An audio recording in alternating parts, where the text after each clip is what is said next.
할렐루야. 주님의 사랑이 우리 심령 안에 부어져서 정말 우리가 주님의 사랑으로 이 땅 안에서 주님의 사랑을 나타내는 자가 되었습니다.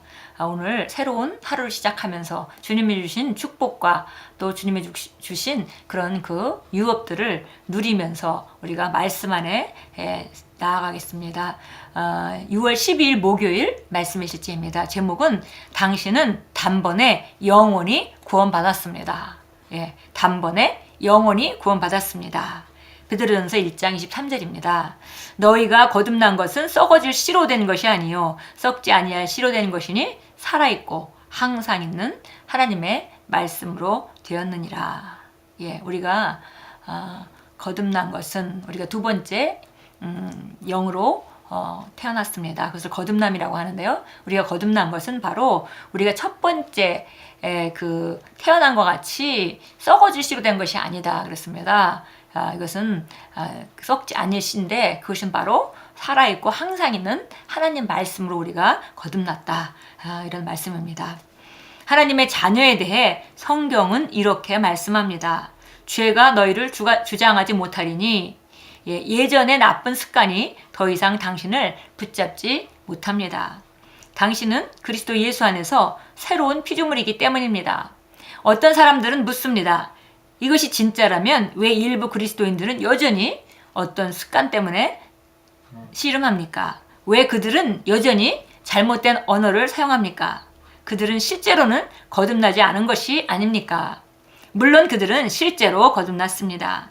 이는 마치 아이가 걸음마를 배우며 넘어진다고 해서 인간이 덜 되는 것이 아닌 것과 같습니다. 모든 그리스도인은 이미 하나님의 충만한 본성을 가지고 있지만 우리 모두가 통과해야 하는 성장 과정이 있습니다. 그래서 거듭난 후에 잘못을 저지른다고 해서 당신이 두 번째로 거듭나야 한다는 뜻이 아닙니다.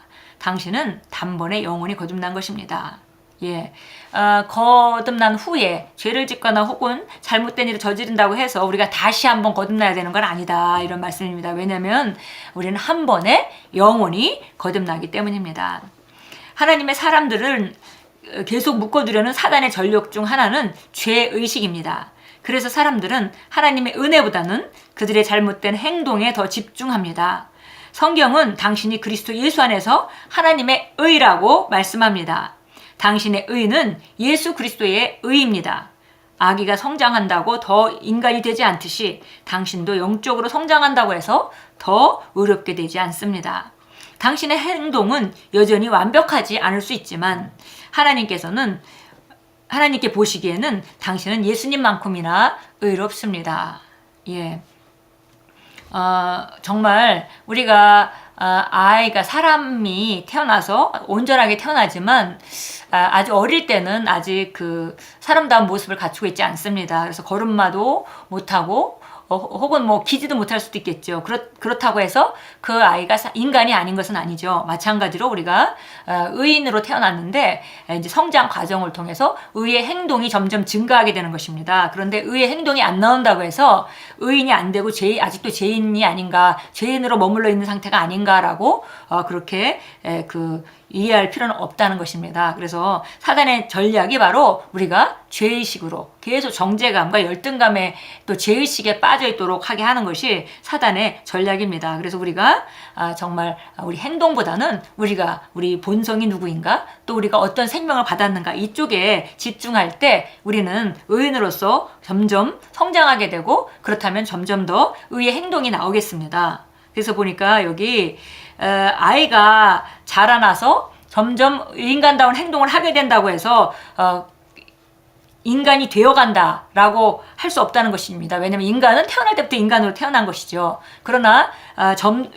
아기 때보다 어른이 더 인간이다라고 말할 수 없는 것과 마찬가지로 의인으로 우리가 거듭나기 때문에 의의 행동이 증가할 때 그것이 의가 증가하는 것이 아니라 의의 행동이 증가하는 것이고, 의는 처음부터 완벽한 의인으로 태어나기 때문에 우리가 의인인 것을 인식해야 된다 그랬습니다. 그래서 우리 행동이 완벽하지 않다 할지라도 하나님 보시기에 우리는 바로 예수님만큼이나 의롭다고 말씀했습니다. 하나님께서 당신에게 그분의 의를 주셨기 때문입니다.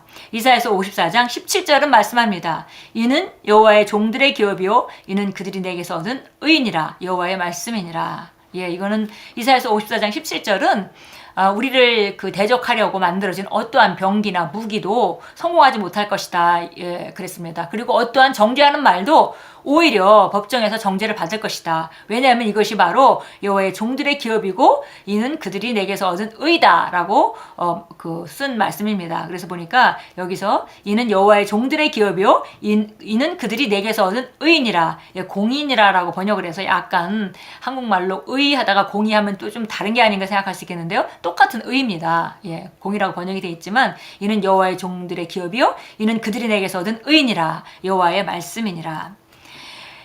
하나님께서는 당신이 그분의 말씀의 지식 안에서 자라며 그분 안에 있는 당신의 의의 빛 가운데 걷기를 원하십니다.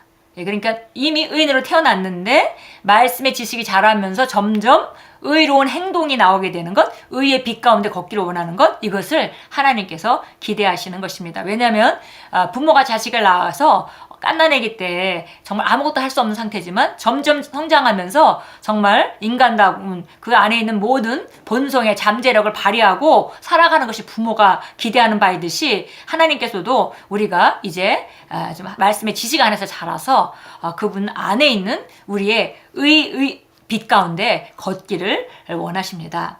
하나님께서는 당신이 당신의 느낌이나 다른 사람들의 견해가 아니라 당신에 관한 하나님의 말씀에 따라 살기를 바라십니다. 마귀가 당신의 구원에 대해 거짓말을 못하게 하십시오. 당신의 심령을 그리스도께 내어드리고 거듭난 그날 당신은 한 번에 영원히 재창조되어 그리스도 예수 안에서 하나님의 의가 되었습니다. 예.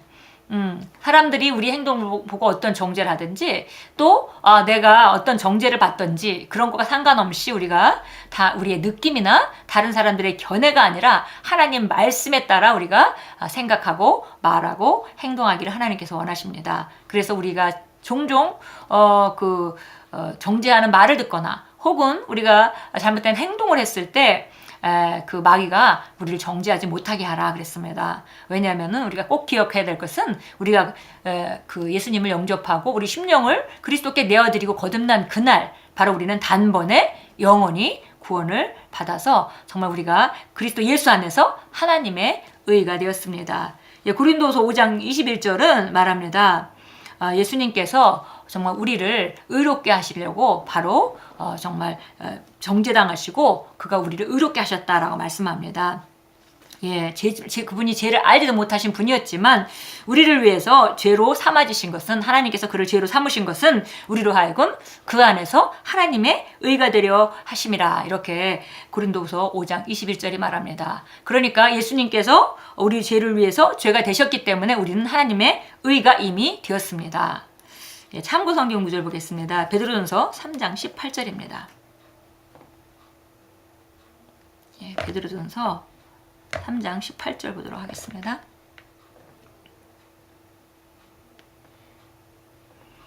예, 베드로전서 3장 18절 예, 우리가 성령으로 말미암아 어떻게 인도되었는지를 말해줍니다. 우리 3장 18절 보겠습니다.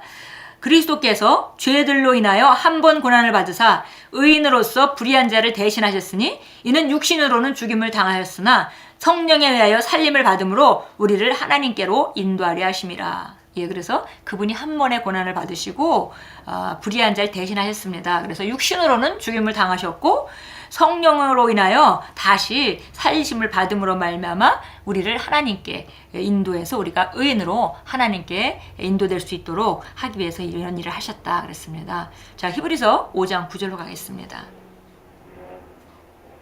이 히브리서 5장 9절입니다.